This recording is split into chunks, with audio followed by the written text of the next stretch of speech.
ओम शांति 9/11/2023 प्रातः मुरली।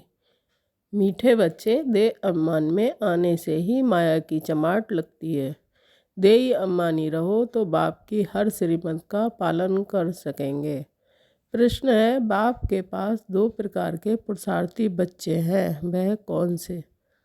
उत्तर, एक बच्चे हैं जो बाप से वर्षा लेने का पूरा पुरुषार्थ करते हैं, हर कदम पर बाप की राय लेते हैं।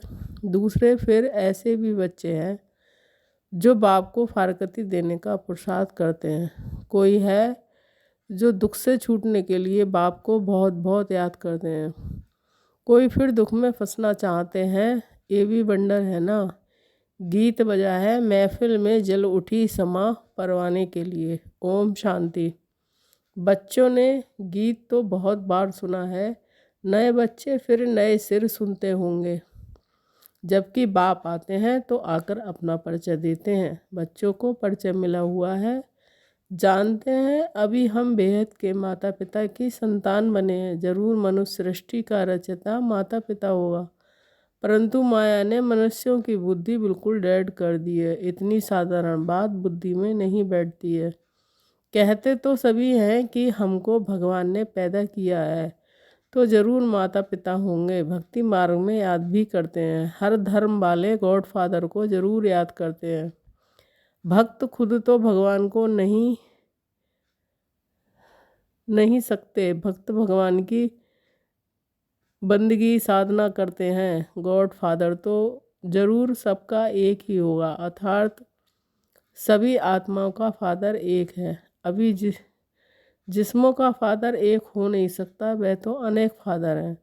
वह जिस्मानी फादर होते हुए भी हैं ईश्वर कहकर, हे ईश्वर कहकर याद करते हैं। बाप बैठ समझाते हैं। मनुष्य बेसमझ हैं जो बाप का परिचय भी भूल जाते हैं। तुम जानते हो स्वर्ग का रचयिता जरूर एक बाप है। अभी कलयुग है, जरूर कलयुग का विनाश होगा। पर्यायलोप अक्षर तो हर बात में होता है, बच्चे जानते हैं।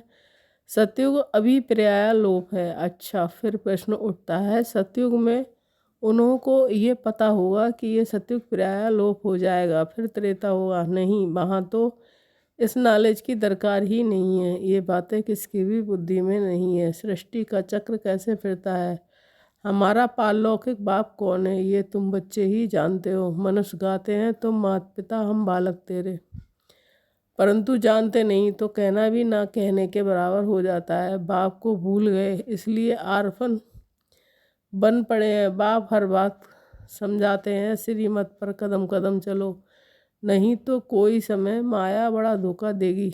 माया है ही धोखेबाज, माया से लिबरेट करना है, ये बाप का ही काम है। रावण तो है ही दुख देने वाला, बाप है सुख देने वाला। मनुष्य इन बातों को समझ नहीं सकते। वह तो समझते हैं कि दुख सुख भगवान ही देते हैं। बाप समझाते हैं, मनुष्य दुखी बनने के लिए शादियों में कितना पैसा खर्च करते हैं। जो पवित्र पौधे हैं उनको अपवित्र बनाने का पुरुषार्थ किया जाता है, ये भी तुम समझ सकते हो। दुनिया नहीं समझती। ये विषय सागर में डूबने के लिए कितनी सेरेमनी करते हैं। उन्हों को ये पता नहीं है कि सतयुग में ये विष विकार होता नहीं है, वह है ही क्षीर सागर। इसको विषय सागर कहा जाता है। वह है संपूर्ण निर्विकारी दुनिया। भल त्रेता में 2 कला कम हो जाती हैं तो भी उनको निर्विकारी दुनिया कहा जाता है। वहाँ विकार हो नहीं सकते, क्योंकि रावण का राज द्वापर से ही शुरू होता है। आधा आधा है ना, ज्ञान सागर और अज्ञान सागर। अज्ञान का भी सागर है ना। मनुष्य कितने अज्ञानी हैं, बाप को भी नहीं जानते, सिर्फ कहते रहते हैं कि ये करने से भगवान मिलेगा।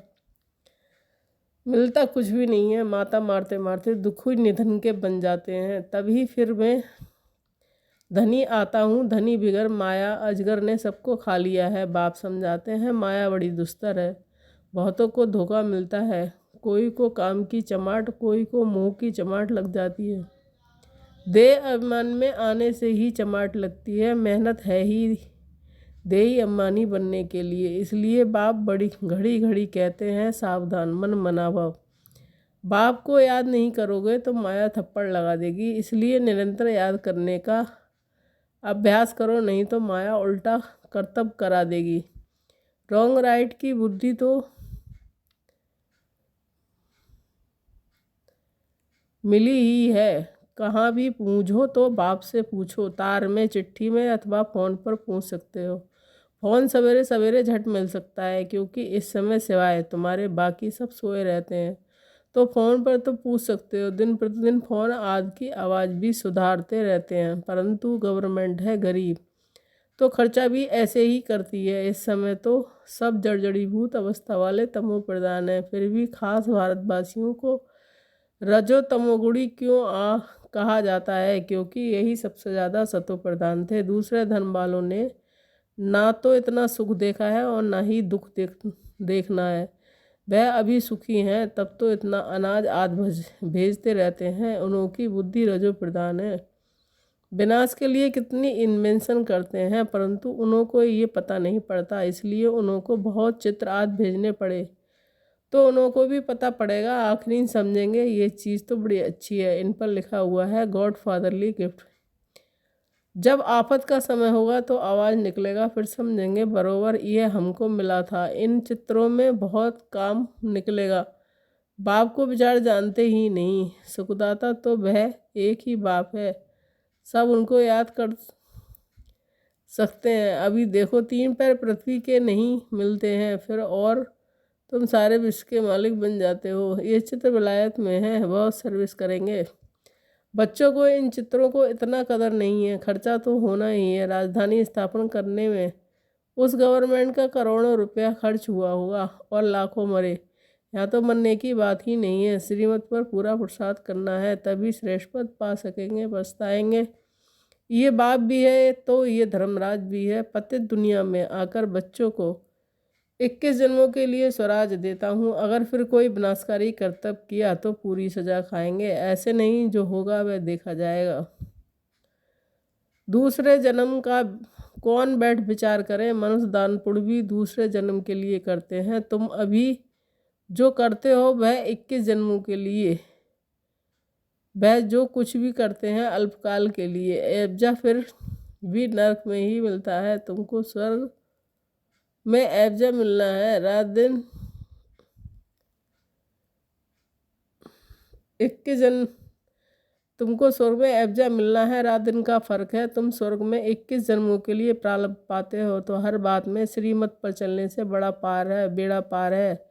बाप कहते हैं तुम बच्चों को नैनों पर बिठाकर बड़े आराम से ले जाता हूँ। तुमने बहुत दुख उठाए हैं। अब कहता हूँ कि मुझे याद करो, तुम नंगे आए थे, ये पार्ट बजाया, अब फिर वापस घर जाना है। तुम्हारा अविनाशी पार्ट है।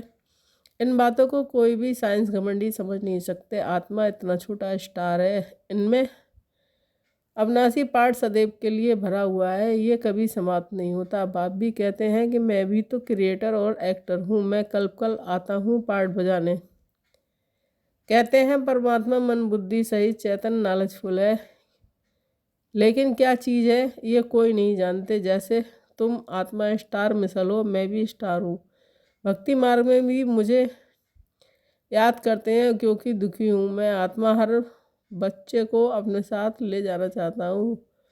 मैं भी पंडा हूँ, मैं परमात्मा उन आत्माओं को ले जाता हूँ। आत्मा मच्छर से भी छोटी है, ये समझ भी तुम बच्चों को अभी मिलती है। कितना अच्छी रीति समझाते हैं। बाप कहते हैं तुमको विश्व का मालिक बनाता हूँ, बाकी दिव्य दृष्टि की चाबी मैं अपने पास ही रखता हूँ। ये किसको नहीं देता, ये भक्ति मार्ग में मेरे ही काम में आती है। तो बाप कहते हैं मैं तुमको पावन पूज्य बनाता हूँ, माया पतित पुजारी बनाती है। समझाते हैं तो बहुत हैं, परंतु कोई बुद्धिमान समझे। ये टेप मशीन बहुत अच्छी चीज़ है। मुरली, बच्चों को मुरली तो ज़रूर सुननी है। बहुत सिकिल दे बच्चे, बाबा को बांधेली गोपिकाओं पर बहुत तरस पड़ता है। बाबा की मुरली सुनकर बहुत खुश होंगे। बच्चों की खुशी के लिए क्या नहीं करना चाहिए। बाबा को तो रात दिन गाँव की गोपियों का ख्याल रहता है, नींद भी फिट जाती है। क्या युक्ति रचे, कैसे बच्चे दुख से छूटें। कोई तो फिर दुख में फंसने के लिए भी तैयार रहते हैं, कोई तो पुरुषार्थ करते हैं वर्षा लेने का, तो कोई फिर फारगती देने का पुरुषार्थ करते हैं। दुनिया तो आजकल बहुत ख़राब है। कोई बच्चे तो बाप को मानने में भी देरी नहीं करते। बेहद का बाप कितना अच्छी रीति समझाते हैं। मैं बच्चों को इतना धन दूंगा कि जो ये कभी दुखी नहीं होंगे। तो बच्चों को इतना रहमदिल बनना चाहिए कि हमको सुख का रास्ता बताएं। आजकल में भी सभी दुख देते हैं, बाकी टीचर कभी दुख का रास्ता नहीं बताएंगे। वह पढ़ाते हैं, पढ़ाई सोर्स ऑफ इनकम, पढ़ाई में शरीर निर्वाह करने के लायक बनते हैं। माँ बाप से भल बरसा मिलता है, परंतु वह क्या काम का। जितना जास्ती धन उतना पाप बहुत करते हैं। नहीं तो तीर्थ यात्रा करने बड़ी नम्रता से जाते हैं, परंतु कोई कोई तो तीर्थ यात्रा पे भी शराब ले जाते हैं, फिर छिपा कर पीते हैं। बाबा का देखा हुआ शराब बिगर ये नहीं रह सकते। बात मत पूछो, लड़ाई में जाने वाले भी शराब खूब पीते हैं। लड़ाई रहता है, समझते हैं आत्मा का एक शरीर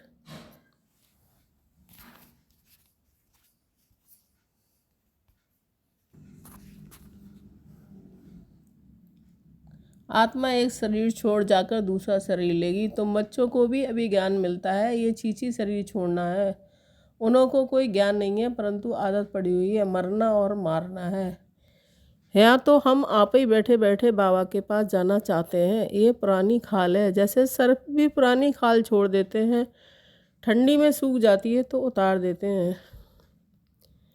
तुम्हारी ये तो बहुत छीछी पुरानी खाल है। पाठ बजाते अब इनको छोड़ना है, बाबा के पास जाना है। बाबा ने युक्ति तो बताई है, मन मनावा मुझे याद करो। बस ऐसे बैठे बैठे शरीर छोड़ देंगे। सन्यासियों का भी ऐसे होता है, बैठे बैठे शरीर छोड़ देते हैं, क्योंकि वे समझते हैं कि आत्मा को ब्रह्मा में लीन होना है।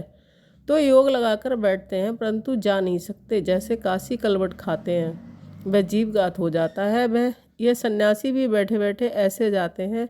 बाबा का देखा हुआ है, वह हुआ हठयोग सन्यास। बाप समझाते हैं कि तुमको 84 जन्म कैसे मिलते हैं, तुमको कितनी नॉलेज देते हैं। कोई बिरला ही श्रीमत पर चलता है। दे अभिमान आने से फिर बाप को भी अपनी मत देने लग पड़ते हैं। बाप समझाते हैं, दे ही अभिमानी बनो, मैं आत्मा हूँ बाबा, आप ज्ञान के सागर हो। बस बाबा आपकी राय पर ही चलूँगा। कदम कदम पर बड़ी सावधानी चाहिए, भूलें तो होती रहती हैं, फिर पुरुषार्थ करना पड़ता है। कहाँ भी जाओ बाप को याद करते रहो। विकर्मों का बोझ सिर पर बहुत है, कर्म भोग भी तो चुकतू करना होता है ना। पिछाड़ी तक ये कर्म भोग छोड़ेगा नहीं। श्रीमत पर चलने से ही पारस बुद्धि बनना है। साथ में धर्मराज भी है, तो रेस्पॉन्सिबल वह हो गया। बाप बैठा है, तुम क्यों अपने पर बोझा रखते हो। पतित पावन बाप को पतितों की महफिल में आना ही है, ये तो नई बात नहीं। अनेक बार पाठ बजाया है, फिर बजाते रहेंगे। इसको ही बंडर कहा जाता है। अच्छा, पारलौकिक बाप दादा का मीठे मीठे सिकीले बच्चों के प्रति प्यार, याद, प्यार और गुड मॉर्निंग। रूहानी बाप की रूहानी बच्चों को नमस्ते। धारणा के लिए मुख्य सार 1 पॉइंट है, बाप समान सबको दुखों से लिबरेट करने का रहम करना है, सुख का रास्ता बताना है। 2 पॉइंट, कोई भी विनाशकारी उल्टा कर्तव्य नहीं करना है। श्रीमत पर 21 जन्मों के लिए अपनी प्रारब्ध बनानी है, कदम कदम पर सावधानी से चलना है। वरदान है, वायदों की स्मृति द्वारा फायदा उठाने वाले सदा बाप की ब्लेसिंग के पात्र भव। स्पष्टीकरण, जो भी वायदे मन से, बोल से अथवा लिखकर करते हो, उन्हें स्मृति में रखो तो वायदे का पूरा फायदा उठा सकते हो। चेक करो कि कितनी बार वायदा किया और कितना निभाया। वायदा और फायदा इन दोनों का बैलेंस रहे तो वरदाता बाप द्वारा ब्लेसिंग मिलती रहेगी। जैसे संकल्प श्रेष्ठ करते हो, ऐसे कर्म भी श्रेष्ठ हो तो सफलता मूर्त बन जाएंगे। स्लोगन है, स्वयं को ऐसा दिव्य आईना बनाओ जिसमें बाप ही दिखाई दे, तब कहेंगे सच्ची सेवा। ओम शांति।